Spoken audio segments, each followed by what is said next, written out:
It's good to see this number here this evening. We're glad that you have come to, well, this is a great crowd for my Friday morning sermon.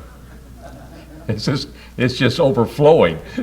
And so I appreciate anybody that's coming tonight. A lot of people staying in because of the storm coming and that sort of thing. So we're glad that you're here. And we want to make it a profitable time for you as we continue our study of the book of Deuteronomy. And we come to this question, which ought to be a familiar question answer for all of us, because I think it's a principle that we see in Old Testament and New Testament, but we're in the Old Testament. What is the pattern God's people are to follow in serving God that will always please Him? And if you open your Bibles to Deuteronomy, the 12th chapter, you might find that answer in the very last verse. Mine has an asterisk by it. But it's verse 32. What does verse 32 say to us? What things soever I command you, that shall ye observe to do. It said, thou shalt not add thereto, nor diminish from it. Does that sound familiar to you? We don't add to God's word, we don't take from it. And when we go to the book of Revelation, especially emphasizing that particular book, prophecy, the book of Revelation, chapter 22, 18, and 19, we see that same thing. If we add to this book of prophecy, what will God add to us? Which is good, bad. He'll add to us the plagues that are written in this book. And we've been studying those plagues. They're bad. And then if we diminish from it, then we'll be not able to partake of the tree of life. And in between, Old Testament, New Testament, and we've got the epistles. Paul said, don't go beyond the things that are written. So that one will not be puffed up one against the other. So here we remain in the things that are written. 2 John 9 is the same thing. Don't go beyond the things that are the doctrine of Christ.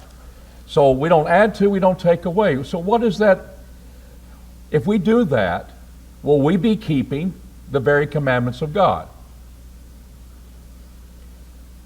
We're going to say, whatever you say we're going to do, what happens? We'll diminish from it. That's not part of it. I won't apply that to my life. And so we'll diminish from it. Or I think it'll be a better way to do it this way. We'll add to it. We won't be doing the commandments of God. And where do we see this in Deuteronomy already, this principle? It's usually where we go to first to establish those things when we hear sermons. A lot of times I don't see people going to Deuteronomy 12:32, but they go to Deuteronomy 4:2, where it's where we first saw that. Same principle, so you may keep the commandments of God. That is a principle to apply so that we'll always be keeping. We'll be adding to it. We'll remain in the things that are written. We won't be puffed up one against the other because we all are devoted to that same truth. Now, working out that truth, this is what God demands of us, this is what He says do, this is what He says not do, that's our battle. Because we're not inspired people to determine that. We try to take what is written. But that's a principle that we see here. And he said, why do you put it there? Why is it here? We've already heard about it in Deuteronomy 4. Say it once, I get it. It's because in this chapter 13, it is dealing with how you apply what God has commanded. And it's not easy. And it's where people will say, I may not do that if that's my family members. I'm not going to kill them. In fact, your hand's going to be the first one on the stones to stone them to death. How you like that commandment? I don't like that. Well, we're not under that law where we go out and kill people who sin. But I can see why he's stressing that now, because we're getting ready to make application. What if a prophet prophesies of something and it comes true? We'll talk about that in a minute. Well, if it comes true, I got Deuteronomy 18. It says that means they're a true prophet. Well, what about Deuteronomy 13? You're going to apply God's commandments? And we're going to see the distinction between that. So I think it's a store for some interesting things. Can you eat catfish dinner as a Jew? Then what about shrimp? It's very much applicable to our lives if we were living as a Jew. So we'll talk about that in these chapters 13, 14, and 15. So anybody want to make a comment about how we do the commandments of God? We see it in the Old Testament, but it's a principle We see in the New Testament as well. All right, let's look at this next one. If a prophet gives a sign that comes true, then we shall obey his voice regardless of the way he leads us. I guess that's the kicker for you. Regardless of the way he leads us, he prophesied and his prophecy came true. And so, chapter 13:1, if there arises in the midst of thee a prophet or a dreamer of dreams, he gave thee a sign or a wonder, and the sign or the wonder comes to pass. Wherefore he spake unto thee, saying, Let us go after other gods thou hast not known, and let us serve them. And thou shalt not hearken unto the words of that prophet, or unto the dreamer of dreams. For Jehovah your God proveth you to know whether you love Jehovah your God with all your heart, with all your soul. You'll walk after Jehovah your God, you'll fear him, you'll keep his commandments, obey his voice, you shall serve him, and cleave unto him. And that prophet or dreamer of dreams shall be put to death because he spoke in rebellion against Jehovah your God. Wait a minute. His prophecy came true. And that is a scriptural piece of evidence that the man is from God. And let's just establish this because I want you to see a distinction here. In Deuteronomy 18 and verse 21, if thou shalt say in thy heart, how shall we know the word of Jehovah that hath not spoken? How shall we know that the word which Jehovah hath not spoken? He's not speaking through that prophet. When a prophet speaketh in the name of Jehovah, if the thing follow not, nor come to pass, that is the thing which Jehovah hath not spoken. The prophet has spoken it presumptuously. Thou shalt not be afraid of him. Joseph Smith. He made a lot of prophecies that did not come true. He's claiming to be a prophet of God. What do we do with this verse? We apply it and say, Joseph, you are a false prophet. Why? Because your prophecy did not come true. And we move on. But what happens in this passage? We're in the same book. We're just 5 chapters apart. Do you see a difference between those two passages? Because now we see we only think of, hey, did it come true or not? That turns he's a prophet of God or he's a false prophet. Look a little deeper. What's the difference between Deuteronomy 18 and Deuteronomy 13 in application to see if a person is a true prophet of God or not?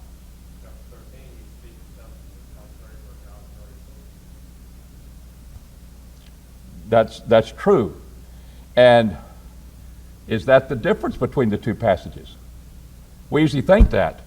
But I want us to, and it's included.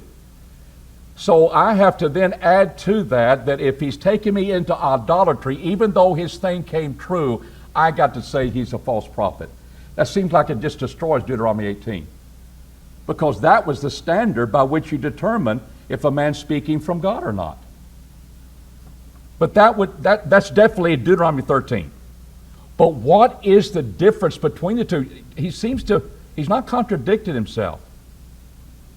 What is Deuteronomy 18? If a man speaks in the name of who? Jehovah. Is that what this man's doing in Deuteronomy 13? He's not speaking in the name of Jehovah. What is he saying? Let's serve some gods, and I'll just do a prophecy and it came true. You don't see Deuteronomy 13, a man speaking in the name of Jehovah. You see that in Deuteronomy 18. That's the difference. That's the kicker. That brings everything in perspective. And I've thought for a long time, Deuteronomy 13, it doesn't lead me the way of God. That's another standard I'm going to apply, and that's true. And there's nothing wrong with that. It is very true. But then I said, why does he seem to be contradicting himself? We get so... he wants us to, did it come true or not? And that determines that if it didn't come true, the man is speaking presumptuously in the name of Jehovah. Where does this man speak in the name of Jehovah? He's just doing miraculous signs. And what happened? The dreamer dreamed, and what happened? It just happened to come true. And said, let's go after the gods. See, I'm serving these gods, and it came true. And that makes it true, right? No. And what was different in the name of Jehovah, if the name of Jehovah and it doesn't come true, when I'm speaking for Jehovah, it didn't say he's speaking for Jehovah here. And we're going to see what's happening here is secretive appeal to secretive worship of idols. That's where it kind of begins. It begins in your family. They're not making a big deal of it. Just, hey, come, let's go worship this God. And here's one that is enticing to them, and he adds a little confirmation for them. To me, that's the difference. I said, I see why we need both passages. Because there were people enticing people to come secretly after their gods. But I don't see him speaking in the name of Jehovah like Deuteronomy 18 is. So I offer that as a suggestion. But the point is, if it leads you in the way that's contrary to God, you know he's a false prophet, even though it came true. That's still a principle there. But it's not what makes Deuteronomy click. That's what I want you to grasp hold of. And if I've missed it, then let me know. But I started realizing that's the difference, because Deuteronomy 18, if a man speaks in the name of Jehovah and it doesn't come true, then he presumptuous. God didn't speak through him. But here is a false god that a man wants you to worship, and he gives thee a sign or a wonder. If it's just a prophet comes up and he said, let us go after, he's telling you up front, let us go after other gods. Well, why would that be enticing? I just confirm that these gods, their miracles come through too. And that's where this second principle kicks in. They're leading you the wrong way. And what were they to do with that prophet? Kill him. Put him to death. Because he has spoken a rebellion against Jehovah your God. He is taking you after false gods. And that's back to Derek's point. That's where we're getting to. And notice he'll emphasize this in this 13th chapter more than one time. He brought you out of Egypt and redeemed thee out of the house of bondage. That's why we keep his commandments if we're the Jews. He brought us out of bondage. And he'll come back at it. Why you need to keep the commandments of God? Because he redeemed them from bondage. And he did it miraculously. And he reminds them of that. It's not necessarily that he is a holy God and idolatrous is filthy and all of the fornication and adultery that goes with that, literal, and not just symbolically or metaphorically with going after another God, that God is supposed to be the husband and so forth. That's part of things too. But it was more than that, is that he's emphasizing here, I redeemed you. Obey what I have to say. And he redeemed them with miracles. And of course, we've been redeemed today. And why do we glorify God with our body? Because we were bought with a price. We've been redeemed. And therefore, it's a reason why we ought to serve him. And an idea of obeying the commandments of God. Any further comments or something you want to bring out about this dreamer of dreams? First of all, is a prophet a dreamer? A prophet of God? Did he dream dreams and be a prophet? So that wasn't what's condemned. It was going after the idols and so forth. So if he gives a sign and comes true, we got to look deeper than that. Are you speaking in the name of Jehovah? Are you saying that then I'll know that's rebellion against God? I've got that down. But what's going to be something is that I'm going to make sure, are you speaking in the name of Jehovah? Because I can see any prophet of Baal coming along and say, hey, let's go worship Baal. And let's look at a sign. Well, it came true. It came true. And that's the point that we look at as well, that is taking us the wrong way. All right, question number 9. Why should we, who are tempted to loosen God's standard when it applies to our family members, be sober by verses 6 through 11? To me, it's a sobering point. We're not under the Old Testament law. But a lot of times, what God demands of us as Christians, we don't apply to our family members. I think about withdrawing fellowship and so forth. That becomes a very strong picture where we're going to still be a family, and we're not going to follow what he says to do with Christians. So why is this a sobering reminder of God's ways, Richard?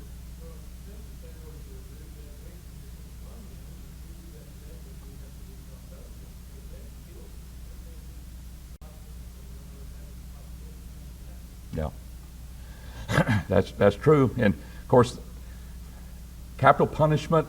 Remember, God's people were not just like we're spiritual people. They were a physical people, and they had judges and kings, and they had a law that dealt with sacrifices. So it was not just the religious aspect of it; it was also the temporal, governmental aspect of it as well. And so that was how they were to get rid of evil, the death penalty.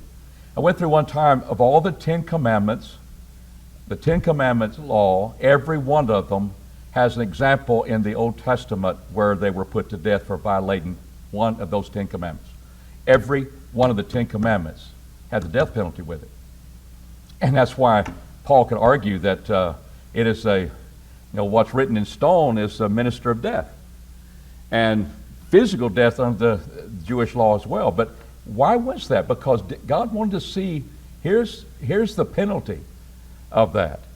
And even if you have a close friend in this, he says, if thy brother, the son of thy mother, or thy son, or thy daughter, or the wife of thy bosom, or thy friend, that is as thine own soul. Jonathan, would you call out David with his sin when y'all were so united as friendship as one soul? David, would you call out Jonathan in his sin when they were not unwilling to change their ways and so forth? That's a close friend. Entice thee secretly. See, entice thee secretly, saying, let us go and serve other gods. We're not going to do it publicly.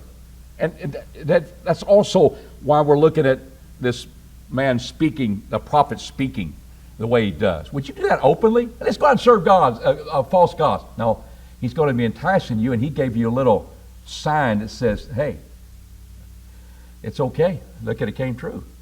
So here's that secret.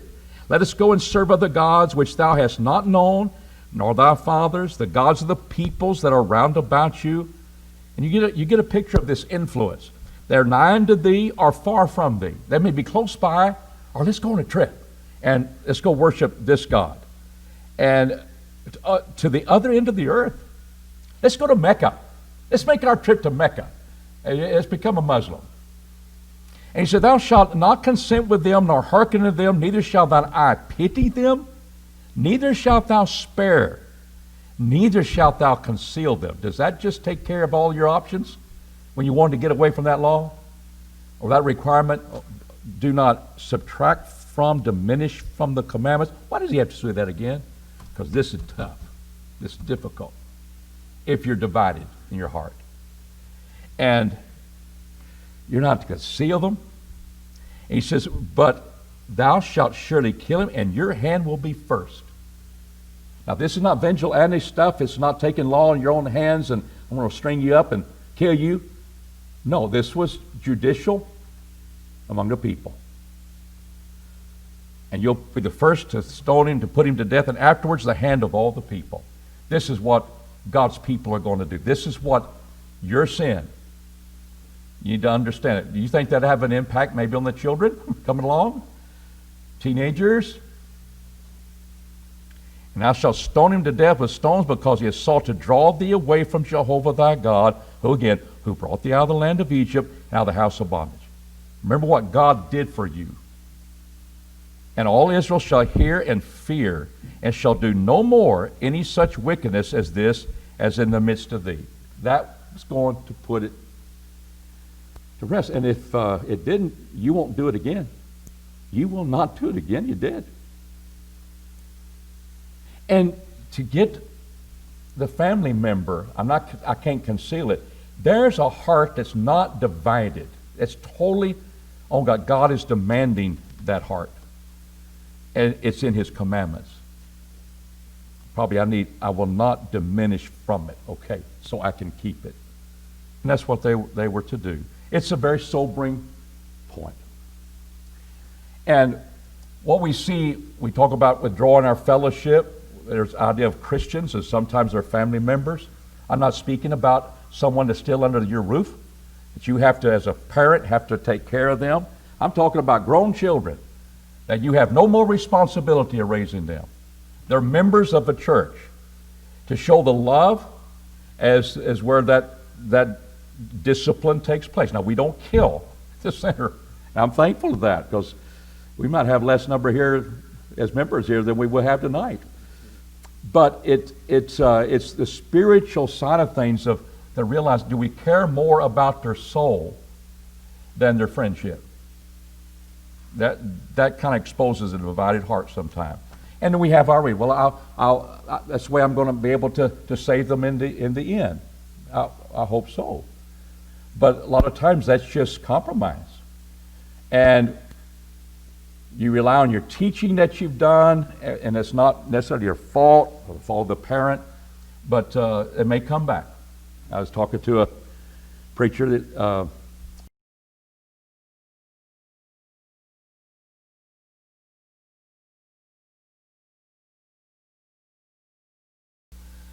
course, I've been studying Matthew, and I saw Jesus. He went to this side of the Sea of Galilee and went to that side. He said, she went to the other side. I said, well, Jesus went to the other side of the Sea of Galilee. Maybe she'll remember where she came from, and she'll go to the other side. She'll come back to you. But it's disheartening. But he's going to do what he has to do as far as being a servant of God, because she's getting ready to be of age, and she's going to do what she's going to do, and turn her back upon somebody who's loved her and tried to teach her. It's difficult times. But he's not going to say, well, I don't have to practice discipline with the rest of the church. It's real life stuff. It's a sobering thought. It's not fun to deal with. But it's essential of saying, where's your heart? Where's your heart? Rich?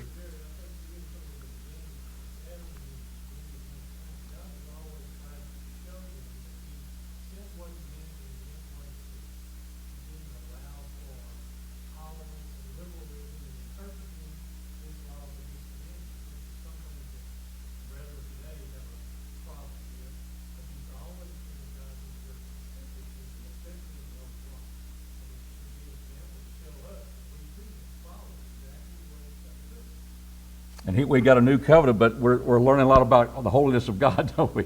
And your point about what he says is true. What was done to the cities that have been led astray to serve other gods? So we talk about family members.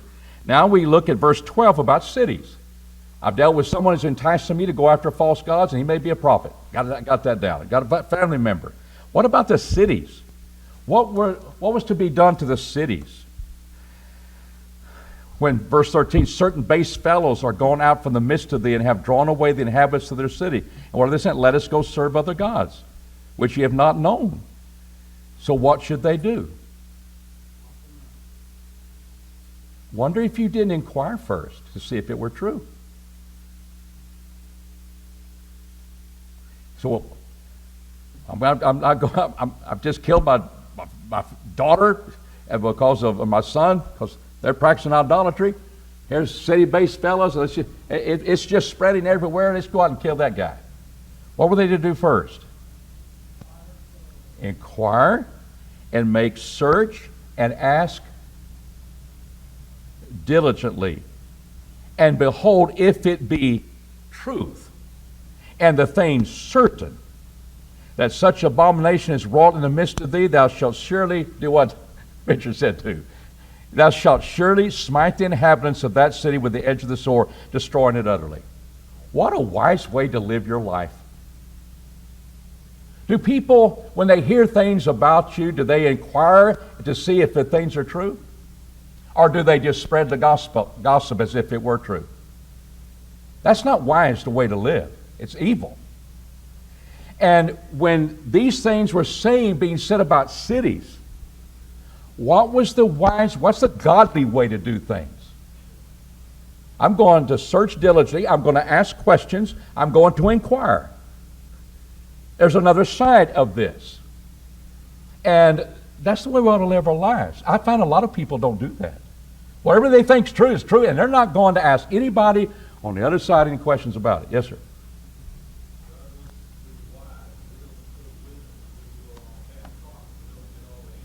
That's right. I think so.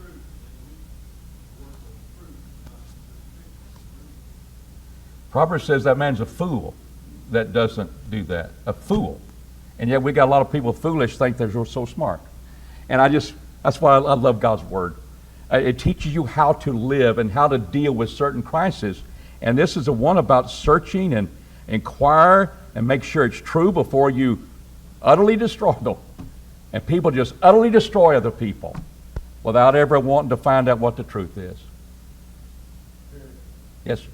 God didn't want to destroy Nineveh. He loved it so until he sent Jonah and tried, and it didn't work.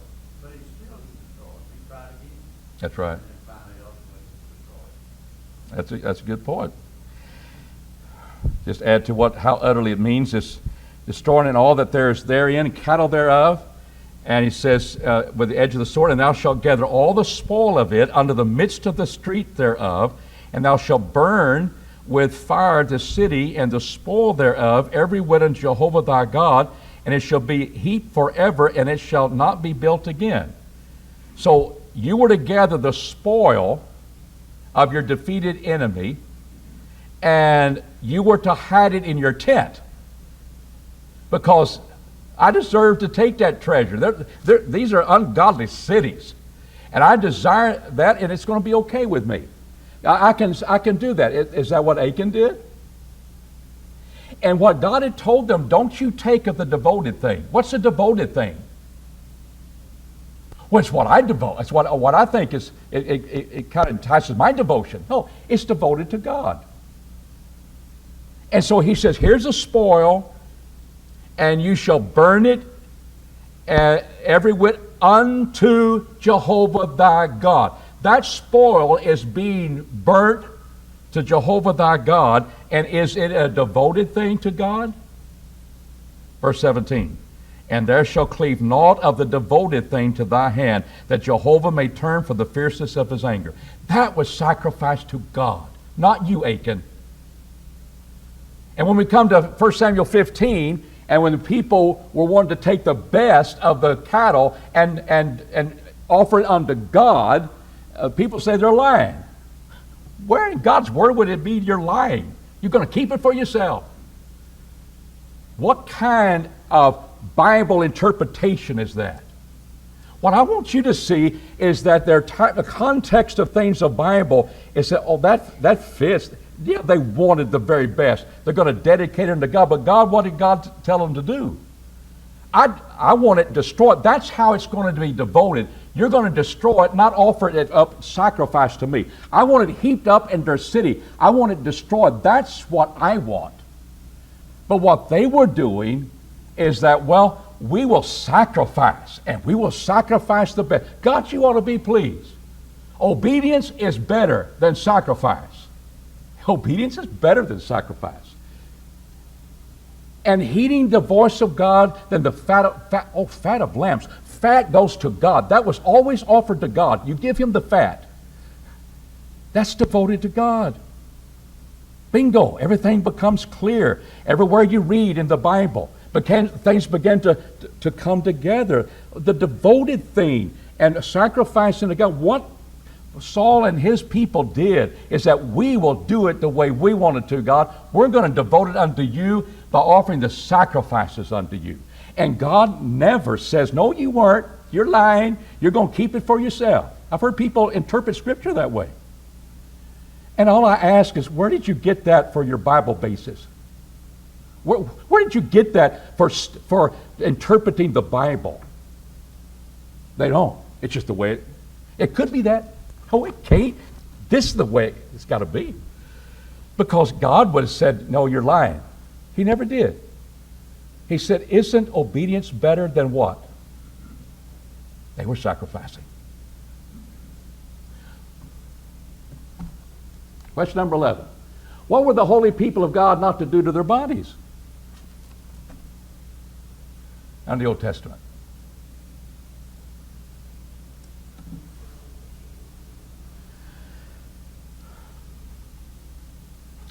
Chapter 14, they shall not cut yourselves, nor make any baldness between your eyes for the dead. Did they have one eyebrow?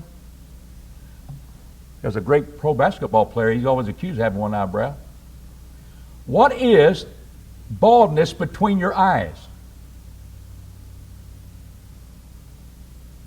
How's that work? A bunch of hairy, one eyebrow? And if I cut that between my eyes, I'm not supposed to do that?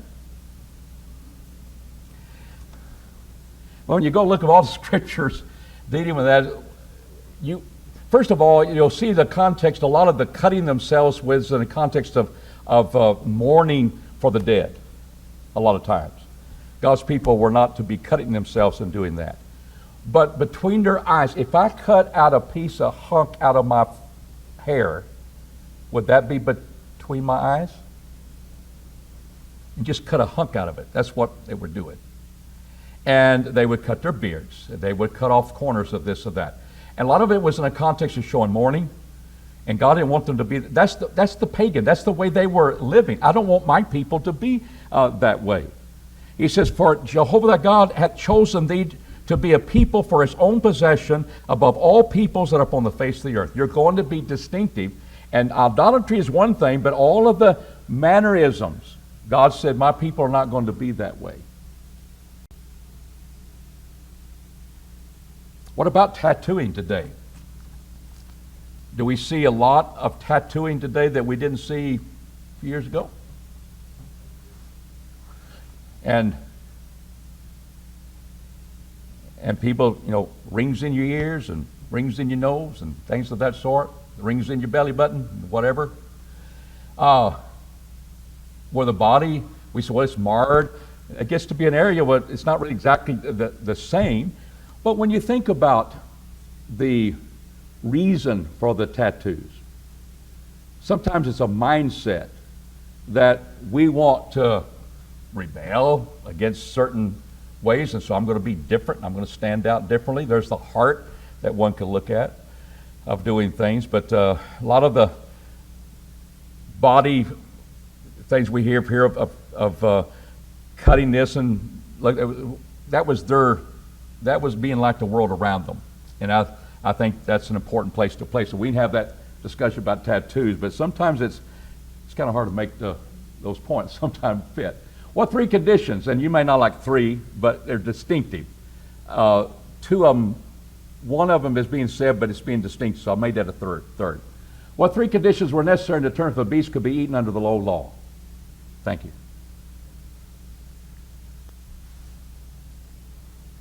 Verse 6 of chapter 14, every beast that parteth the hoof. Okay, am I parting it this way or this way? And he helps me. He has the hoof cloven in two, and cheweth the cud among the beasts, that ye may eat. And he gives you some examples. Nevertheless, ye shall not eat of them that chew the cud, or of them that have the hoof cloven. What about the camel? What's his problem for you eating him? And the hare and the coney, they chew the cud, but they do not do what? They don't part the hoof. What about a horse? You got a horseshoe. So we got that. So we can say if he parts the hoof and chews the cud, two. But parting that hoof was that it was divided. And we begin to see that because now we look at the swine, the pig. He parts the hoof, got the little pig markings, little deer and things like that, gazelles. He said he parteth the hoof, but cheweth not the cud. He's unclean to you. Of their flesh ye shall not eat, and their carcasses ye shall not touch. They're unclean to you, because they indeed are. They're not chewing the cud. They're parting the hoof. They're not chewing the cud. So he gives you some examples of that, and so there's where I say they're part the hoof. The hoof's divided, so that goes with that, and they chew its cud. That's what's clean and not clean, and that applies. So we apply. Could a Jew eat fried catfish dinner on the old law? Is it because it's fried, or is it catfish? What are grilled? Let's get healthy. Grilled. Is that grilled? Catfish? That's not what the problem was. What's the problem with the catfish? Do you have to skin your catfish? I guess we do. I thought we string them up and skin them. They don't have any scales. And he says in verse 9 that you may eat all them that are in the waters, whatsoever hath fins and scales may ye eat. Now, is a shrimp, does he have fins? If I want shrimp bad enough, will I find a fin on him? It may not be like the other fish, but he got a fin on the end. I'm pulling it off to eat him. But what, does he have scales? Do we have that? Fins and scales you may eat. So I don't know about the shrimp. You go call that scales? Peel and eat. But whatsoever not fins or scales ye shall not eat. It is unclean to you. Now, it's unclean to you, and we think, well, white meat of the pig is unclean. And they eat slop. They don't chew the cud. We may put kind of things like that on there, but this is God's. You're going to obey God's command. You're going to diminish from it. You're going to add to it. This is the way He wanted it to be. And then He speaks about all the clean birds. I know we don't have a lot of time, but a lot of these at the end, the pelican and the vulture, the cormorant, the stork, the heron and its kind, and the hoopoe, which you may have a different one, and the bat. A lot of these were different types of eagles, vultures, bats, that sometimes we may not know exactly the specific species, but that was the area. And all winged creeping things are unclean unto you. They shall not be eaten of all the birds that ye may eat. And so we began to see the type of things they could eat. And we talk about fish, we talk about birds and so forth. So what about this question? We continue on. What could the children of Israel do with an animal that died of itself? And what could they, that should be they, not do?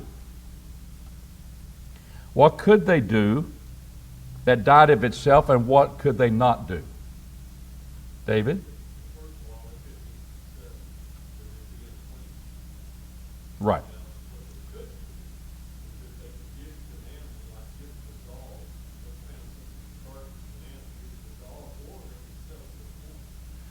That's right.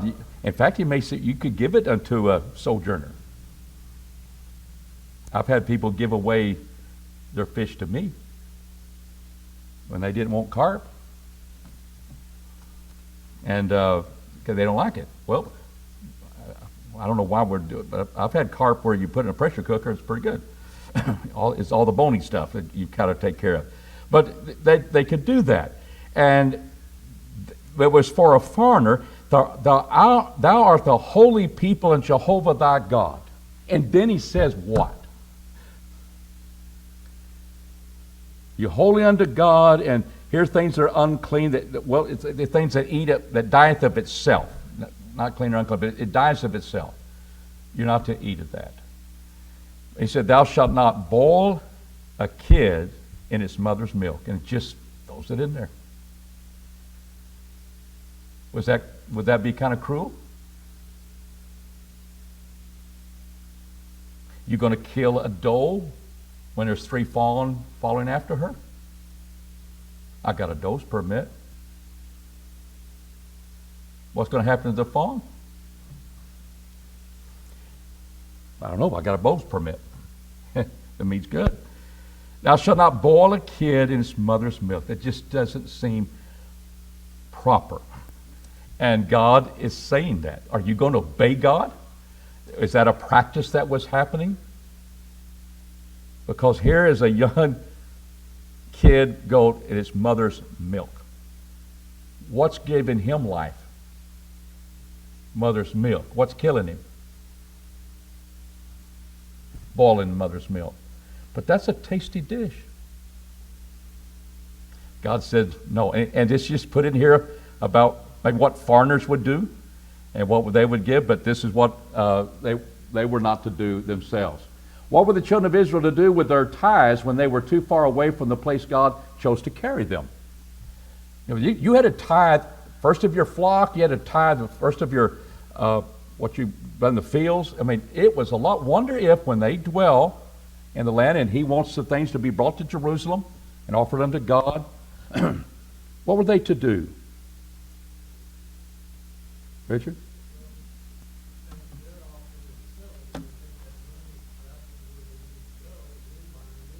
They could buy what they need to offer up to God. And we'll stop there. Lord willing, we'll pick that